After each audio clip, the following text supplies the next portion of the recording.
What's up, YouTube? Today was September 11th, 2016. My name is Mitch, and this is the Red Dot Recap.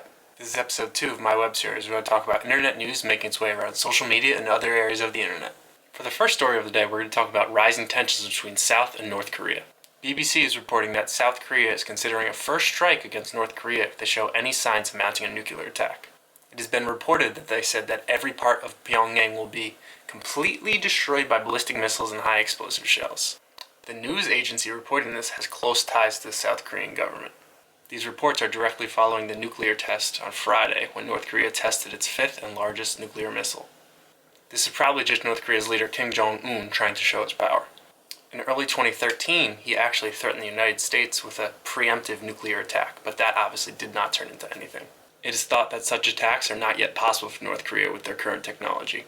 They likely do not have the sophisticated intercontinental ballistic missiles that they would need to reach the United States.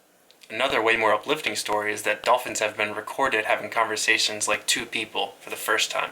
It is reported that dolphins use something called pulse clicks in the same way that humans use words to communicate to each other. This comes after the invention of a microphone that's able to distinguish between the dolphins' different voices. We've obviously known for decades that dolphins are extremely advanced, and they have means to communicate their emotions through different sounds, so this isn't that crazy of a thing. It has been found that dolphins alter the volume and frequency of these pulse clicks. It is likely that they communicate with words and form sentences in the same way that humans speak. I think this is pretty awesome. We've known dolphins are very advanced for a while, but to actually get real confirmation that they would be able to speak to each other in the way that humans speak to each other is pretty cool. If we look towards the tech side of things today, we have a story from Elon Musk. He has been looking to Kickstarter to start a new type of brain hacking tech. It would basically be a neural mesh between the human brain and another type of electronic device. It would allow a new form of electronic artificial intelligence to work in cooperation with the human brain. This would technically just enhance your brain's natural ability. The goal would be to allow your body to do extra things, basically not interfere with the current brain neurological working. You would basically just be upgrading your brain. You'd be controlling a computer with your thoughts.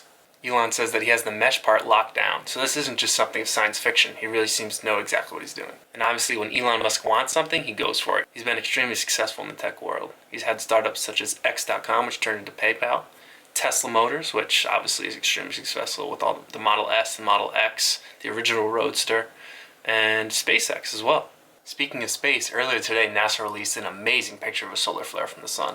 If you don't know what a solar flare is, it's basically a large release of energy from the sun in the form of plasma. Looks like a big plume of smoke almost, but it comes with a lot of radiation. I should also mention that today is obviously September 11th, so there's a lot of images and videos going around in remembrance of that day. One of those images is a firefighter who traveled to a Planet Fitness, full suit, everything, his oxygen containers. He basically asked his staff if he could climb on a stair climber, and I believe he climbed 110 sets of stairs. Full gear. For those of you that don't know how many firefighters and policemen and women were lost that day, there's a new video that came out that at least I have never seen before. It's a recording of something called a PASS device, which is something a firefighter wears that chirps very loudly when he stops moving for a certain amount of time.